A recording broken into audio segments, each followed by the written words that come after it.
It's February. It's the February fitness funk. This is usually when people's motivation begins to wane. They were so hyped in January. February comes around. They start to white knuckle things by March and April. They fall off. That's what the stats show. That's what we experienced managing gyms for years and years and years. Today's episode, we're going to talk about how you can break that. How can you get ahead of this, stay consistent for the rest of the year so you can get those fitness goals? Let's go. What are the common ones? Injury, lack of results, overcommitment on what are like? I'm trying to think of report. I'm trying to think of the top 3 to 5 reasons why for falling out. Of your program. Obviously everyone's motivated in January to get started, and then they get going shortly after the drop off starts to happen. And we used to have stats on the top reasons why that was. Injury was actually pretty high, which I was surprised about. Yeah, and that's just poor application of technique and intensity. Right. Lack of results, same thing actually. Poor application. Yeah. Because there's nothing more frustrating than that, right? You're highly motivated. You decide you're going to go to the gym every day or something, right? You're committed to this thing. Getting after it. Yeah, and you're in your first month and you get your results back and it's little to no movement. And you're like, F this. So let's paint the picture because this is really super common, right? You get super common. And again, we worked in big gyms for years and years and years and trained clients. And for anybody working in the gym space, they know this. They see this. It's very predictable. Lots of people get an increase of about 50% in traffic in gyms of people interested in working out. And it starts right around the second week of January. It starts to pick up in January, the beginning, but second week is really starts to kick in. You can see this, by the way, in gyms. It gets crazy. Yeah. And what typically happens is people make this huge commitment. So they went through the holidays. They weren't working out all year the previous year. They make this big commitment. That's it. I'm going to start going to the gym consistently 4 days a week or 3 days a week. That's it. I'm going to do it. And then what they typically do is sign up for the most intense workout class or go to the gym, try it on their own, and really try to beat the crap out of themselves. And they do see some initial weight loss or some initial results. But come February, what happens is this plateau. Suddenly, I'm going to the gym 3 days a week. It's been 6 weeks. I lost so much weight and it stopped. I'm like week 3 now with the scale not moving. 3 weeks of doing all this hard work and nothing's happening. And then what happens is that initial, beginning of the year motivation starts to fade. But in February, the truth is in February, we really don't see a drop off in people coming to the gym. February is just about as busy as January. But what happens in February are a lot of people who are plateaued, who now are holding on for dear life and going, I'm just going to keep going. I'm just going to keep going. I'm just going to keep going. But eventually it wears on them. By March and April, that's it. They're done. That's when you see. Well, it's interesting too because February was always the biggest month as a personal trainer. I always loved it because it was like I feel like January is overhyped because that's getting everybody in the memberships and they're kind of working it out and figuring out that they, their plan and their application isn't going the way that they thought it was going to go. And so then that was like almost a great opportunity for trainers to come in and sit down and figure this out and really coach them into a better way to apply this. What a great point, Justin. February was a massive personal training month for trainers. You sell personal training in January as well, but that's from a point of sale perspective. But February, you would get a lot of members who started in January who plateaued and they were looking, now they're like, okay, I need help. Now, unfortunately, it wasn't nearly enough. Because the majority of them don't do that. No. The majority of them don't ask. You wouldn't have enough trainers to service. They'll just stop coming. They just stop coming. And so the strategy, now this for us as gym managers and trainers, this was a problem to solve because if you have a gym or a personal training studio or a fitness facility, if you could find a way to capture and maintain the January, hustle and bustle, the January surge for the rest of the year, you have a very successful business. You'll beat the competition. If you can figure this out, you have figured out one of the biggest problems in the fitness industry. And this was something that I thought about a lot. Every year, this was a problem that I had to figure out and try to solve. And it took me a long time to come to the right conclusions because I did try a lot of strategies that just didn't work. Like one of them was to try and make it more exciting or to create more motivation or to try applying more intensity. Competitions. And And none of that worked. None of that really did anything at all. What it did was do more of what January did, which at that point, that started to fade. So I had to figure out, okay, how do we get these people to stay forever or to keep doing this for the rest of their lives? And it was February when you had to figure this out, because if you waited till April or March when they really started to leave, they've already made up their mind. Yeah, it becomes solidified. Too late. Yeah, 100%. So first off, you want to be prepared ahead of time. So if this is you listening right now, and you're already experiencing a plateau, and you're like, okay, this is me. Things are slowing down. I feel my motivation waning. But I think what I'm going to do is I'm just going to be determined. I'm going to use determination and just grit. That will fail. What you need to do is get ahead of the fall or get ahead of what ends up happening. And one of the ways you could do this is to come up with a easy to commit option for your workouts. I found this to be very successful for the people in my gyms and my clients.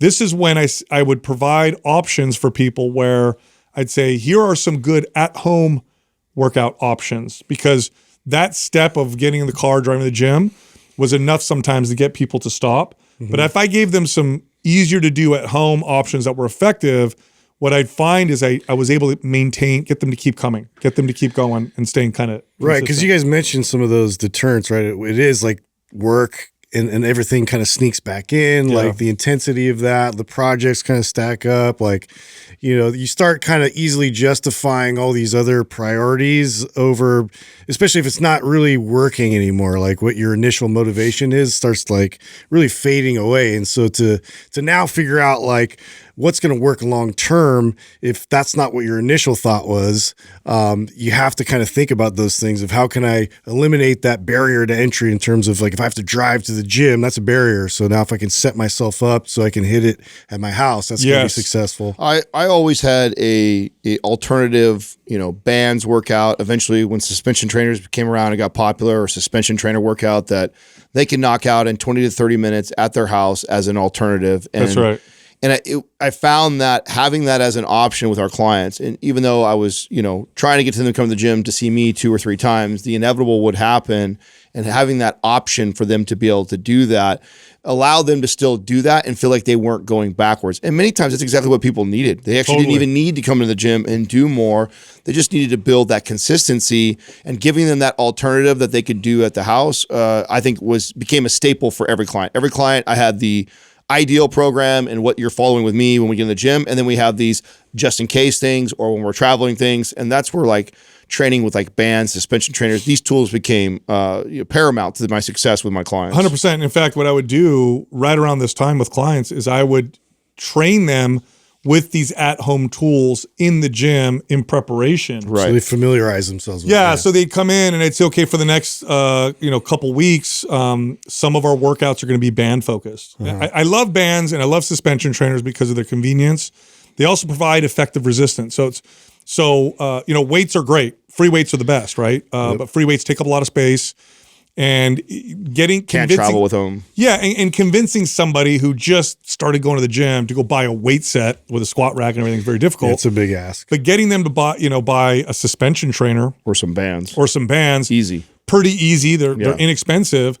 And so what I would do is I'd say, okay, we're going to do some workouts on a suspension trainer band, and then I train them on it and teach them. And then here's what would end up happening. What used to happen is I would see people not show up or cancel. Then what started happening is people would say, "Oh, I don't think I can make it in tomorrow, but I'll do that workout that you showed me with my suspension trainer." And they would. Mm-hmm. They would inevitably do it, and it kept them consistent. And again, like you said, Adam, oftentimes their bodies actually needed that anyway. This episode is brought to you by 8 Sleep, the most advanced sleep system found everywhere or anywhere. Get $350 off the Pod 4 Ultra. Click right here.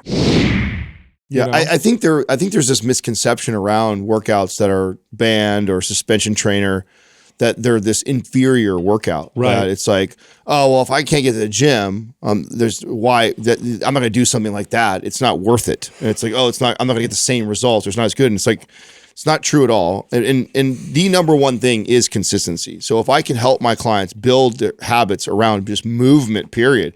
I mean, I've distilled it all the way down to just walking if I have to. Like that's the last alternative. It's like, hey, if we can't get to the gym, that's fine. Then we have this band or suspension type of routine that I put together. If we can't do that, then bare minimum walk. Like, and we would still see progress doing that, building those healthy habits of doing something, some sort of activity, some sort of movement. It's not this massive inferior workout at all. It's in fact really good. And many times the client who can't get to the gym, it's because they have a lot going on at that time, a lot of stress, didn't get good sleep, busy that day. And so a moderate workout that's a suspension trainer or band based is a great option for that person anyways for that workout. So many times it ended up helping us. Yeah, so bands are pretty interesting in terms of the way that they provide resistance. So when you look at using a resistance machine or dumbbells, you have what's called a resistance curve when it's the heaviest, when it's the lightest. So if you use a machine, typically it's the same weight all the way through. Free weights, depending on the movement, it can be heavier at the end of the movement or the beginning of the movement. Like if I'm doing a standing curl, it's heavier at the top because I'm fighting gravity directly than it is at the bottom. Bands are always harder the more you stretch them out. So they have this very interesting kind of resistance curve that tends to be less damaging to the body. And so a lot of times people would actually, in this particular context, right? They started in January, they started overdoing it a little bit.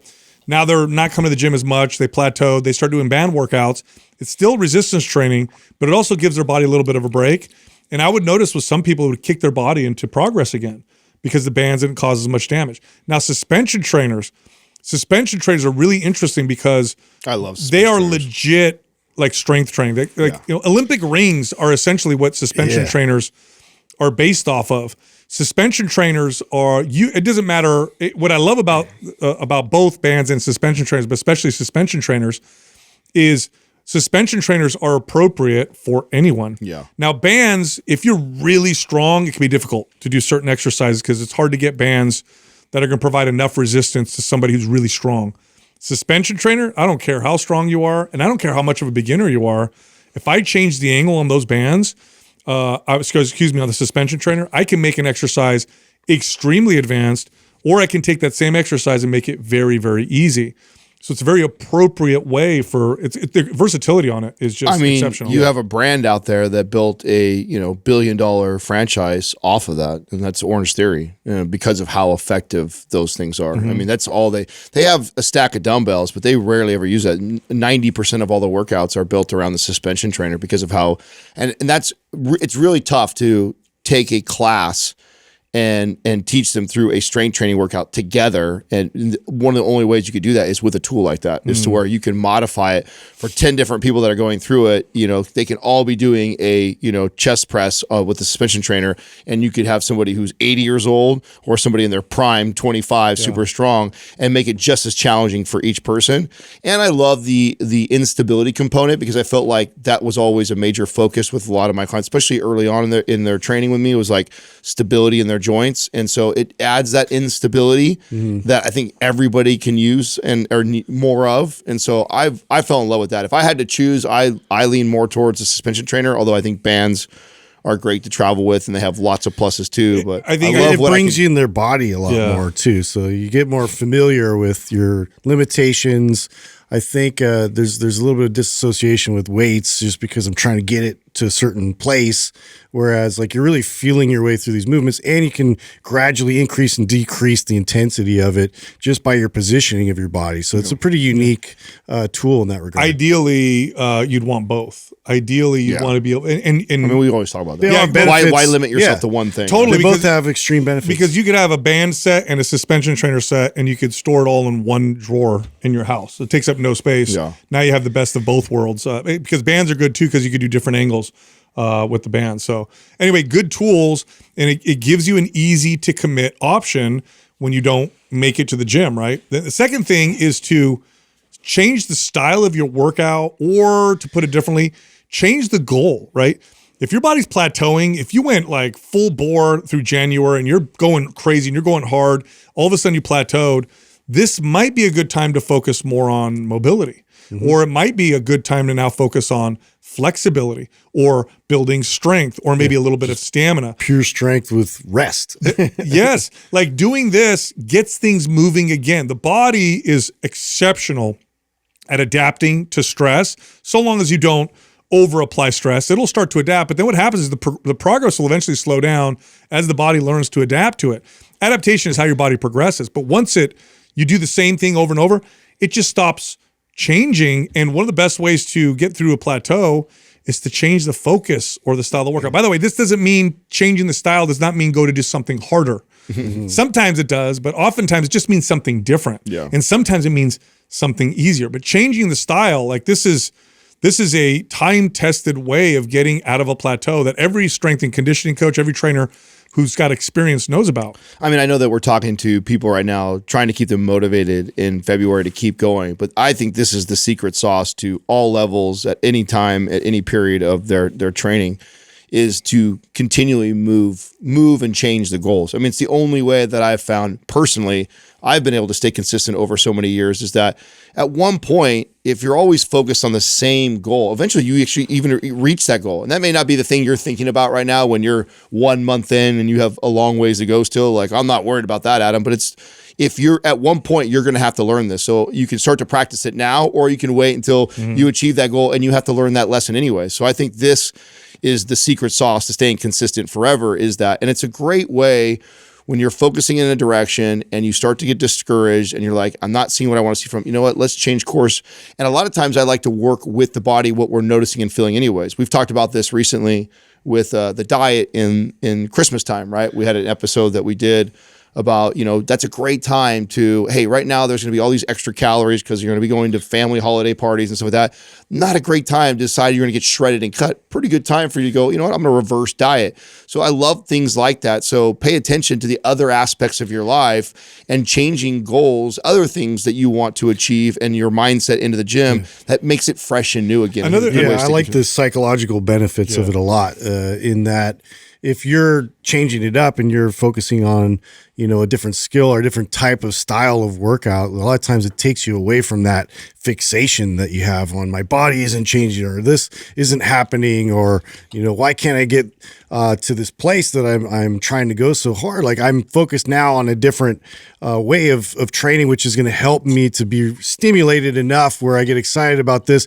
The results tend to reveal themselves through that process a lot quicker anyways. Yeah. And, kind of piggybacking off what you guys are saying, like if you're noticing, for example, certain aches and pain, this is a common time when people who just got started in January start to feel nagging injuries. Like, oh, my knee's kind of bothering me a little. Oh, this is right when my ankle acts up or my shoulder.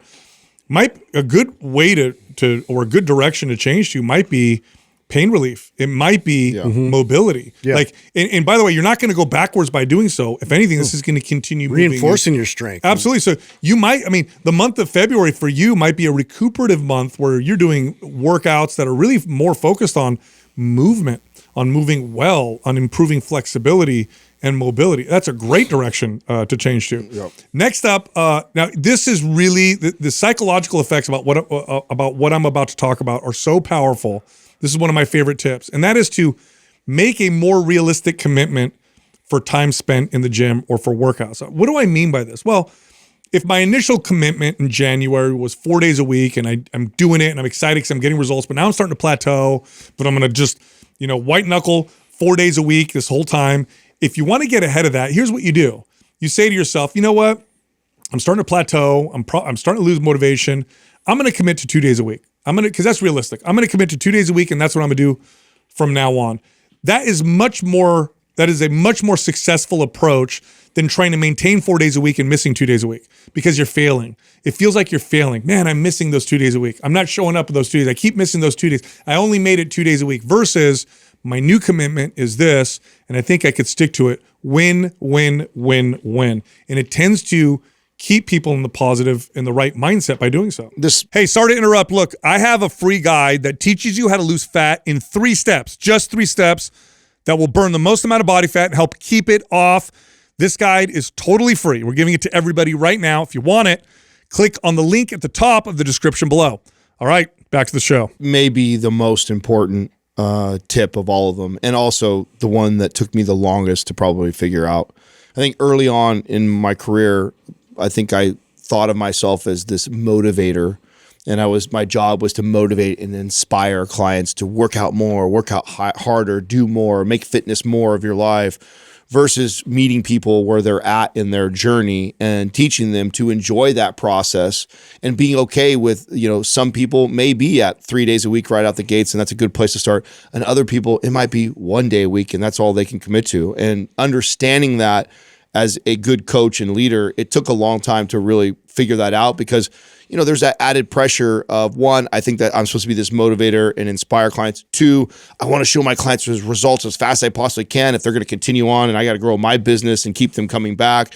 And so there's this pressure of try and get them to their results as fast as they possibly can. And they think they want that also. And so you think you're doing them a service by giving them all these things to do it. What you're not realizing is you're overwhelming most people, and most people are not like you and aren't going to continue doing that. And so learning that, okay, this person has never been consistent with 1 day a week their entire life. Why would I think that 5 day a week training this January is going to be successful for them?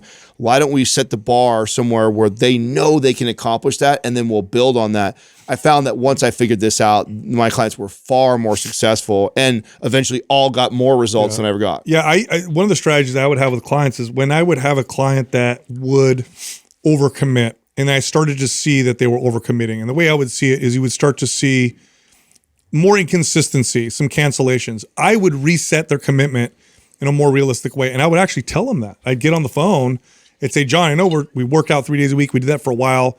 You're missing a lot of workouts. Here's what I want to do. I'm going to change your workouts so that we're going to do them now just 2 days a week. And let's stick with that for now, because it looks like it's hard for you to make it consistently. So from now on, for a while, let's do 2 days a week. Let's see how your body responds. Let's see if we can commit to that. And it worked. It worked so well. And then if they made an extra day, it was a bonus, but it gives you a win. So really just, again, you're looking ahead and you're saying, you know what? I'm feeling myself wane a little bit. I'm going to set my commitment a little lower because I know I can make this, and that's going to be a win. And then again, if you extra, wow, you feel like a total champion. Next up, this is a way to keep yourself kind of with your mind focused, or your eyes straight ahead, focused on the goal or the prize or what you're trying to do. And that is to set some time aside every day. And it could be, typically it's about 10 minutes. Okay. This is not like a huge commitment. Give yourself about 10 minutes a day, every single day, to read or watch some fitness or health related content. And it could be anything. It could be nutrition. It could be supplements. It could be wellness. It could be strength training. It doesn't have to be motivation. A lot of people think that they need to pick something that'll hype them up, motivate them. No, it could be just learn something. Learn something informational. Studies on this are quite interesting. When people start consuming educational information related to a goal that they have a higher likelihood of reaching that goal. Okay. And by the way, they've done studies on this to show that it's not the fact that I want that goal and I'm motivated, so I seek out the information, but rather getting the information, even when I'm unmotivated, tends to keep me on track. So every day, literally put it in your calendar for 10 minutes. Maybe it's in the morning. In my opinion, that's probably the best time to do it. In the morning, in the car, I'm going to listen to 10 minutes of a podcast or watch 10 minutes of fitness-related content. Or at lunch, I'm going to read 10 minutes of a book while I eat lunch every single day related to fitness or health. This is very effective at keeping people consistent. This small thing, it's a 10-minute commitment. It requires very little energy and effort. I mean, it reiterates the why too. I think sometimes people get a lot more out of their goal when they understand, more benefits in the process of working towards the goal. And I think too, this helps to kind of steer more towards like loving and falling in love with the journey of it, as opposed to just getting to the result of it. So, there's a lot. I mean, it's such a monumental process like that we go through as we're trying to reclaim our health. And there's just so many different aspects of it that anything could, nutritionally, working out, sleep, and just optimizing your health in general. There's just so many subject matter in there to explore. Yeah. Well, I think we've seen this in the patterns of our own listeners. The podcast consistently does about the same amount of downloads, give or take. every month, yet thousands of new people come on board to MAPS programs for the first time. And it's because the show is always bringing on new people, but at the same time, we're always losing people. And what we've found is that when people are working out, they're consistent with listening to the podcast. When they're not, they don't listen to the podcast. And the sooner that you become aware of your behaviors like that, the easier it is for you to find hacks to jumpstart that. For example, this is something that Katrina and I always do with our own communication and bond and closeness in our relationship. Anytime that we feel like we're drifting apart because we're getting busy or we're getting distracted or there's a lot of stress, like getting back to listening to an audiobook at night has been a hack for us. It has nothing to do with the book. It has nothing to do with what per se that we're learning in it. It's that it's connecting us back together like that, and it sparks that and ignites that growing together again. I think the same thing works in the fitness. Like instead of only listening to the podcast when you're working out, try being consistent with the listening to podcasts, and as a byproduct, you'll be more consistent with working out. That's right. People think the causality is the workouts make me consume fitness information, but this data and the studies show that consuming the fitness information will make it more likely that you work out as well. The causality actually works in both directions. What's great about this right here is it's easier. 10 minutes of fitness content or information is an easier commitment than getting up and moving and exercising or changing your diet. It's just consuming that information. So you can make that commitment. In fact, look, we did this as coaches and trainers. One of the things I figured out as a trainer that really helped my clients is I would send them fitness information. I'd text them a new article or this new study. And the ones that I communicated with that kind of stuff the most were always the most consistent, like clockwork. So it's a really, really effective, easy tool. Lastly, probably the most effective thing you can do for your fitness and your health is hire a good coach. Period. End of story. There's absolutely nothing that is going to benefit you more or have a better impact or bigger impact on your health and fitness like working with a good guide or a good coach. In person's most effective, but virtually can also be extremely effective because this person knows what they're doing. They know the pitfalls. They can talk you off the ledge. They can make modifications to workouts and diet based off of results or lack of results or how you feel or whatever. Hiring a good coach is you have a teacher. You have somebody that knows what direction to go. And when they're good, it's so effective. It's so effective. The data on this is just incredible. And it really does make a big difference. This right here, I know it's the most expensive step that we have because hiring somebody costs a little bit more. But boy, the return you get on it is just, you really can't compare. I feel like everybody has to have either one or the other of the last two we just said. Either you have to be somebody who recognizes I can't financially afford a coach and do that, so then I'm going to do the learning on my own. I'm going to listen to the podcast. I'm going to listen to Mind Pump every day. That's going to be my thing when I drive to work. I'm going to discipline myself to at least consume that content so I can start to learn or teach myself that. And then if you're that type of person who's just like, I won't do that, or I like listening to music or do something else, well, then investing in a coach that's going to teach those things to you, I think are so important. It's an investment. It's one of those things too that no matter how long you do it with a coach, you're going to get massive return from it. What you learn from somebody who's kind of holding your hand through that process, that is getting to know your habits, your behaviors, your body, your metabolism, the things that they're going to teach you around your health and fitness journey are just invaluable. You'll always have that. And the more of it that you can invest in and do, the better off you are. And no matter how good we are on this podcast, nothing will ever be better than that, in my opinion, because that coach can dive into your individual programming, what's going on with your life, and meet you where you're currently at, and the knowledge and information you get for that. That's something you carry on forever. Got some questions here. If I reduce my training frequency, how much are my results going to slow down? This is such a great question because there's a huge myth that if you work out less, you will necessarily see worse results. This is not always true. In fact, I would say oftentimes the opposite is true. If you're working out too much, too hard, or doing a workout that's ineffective, doing a more effective workout less frequently, less often, results in better results. In fact, as a trainer in February, when a bunch of people would come to me because they plateaued, one of the first things I would do is reduce the amount that they were spending in the gym and just give them a more effective workout. And I don't mean a harder workout. Whenever I say effective, the average person hears that and says, oh, you mean you would just train them less but just beat them up? No. I just train them more appropriately and effectively. Effective isn't harder. Effective is better. So doing less doesn't mean you're going to get less results. If you do less and it's better, you're going to get better results. Or if you're doing too much because you went too hard and you're over, stressing your body, doing less of the same stuff will actually result in better results. Yeah, I think one of the most profound studies that we ever shared on here was talking about the amount of volume that's required to maintain the muscle, and the amount of frequency that is. It's like training is it's like 1/7, right?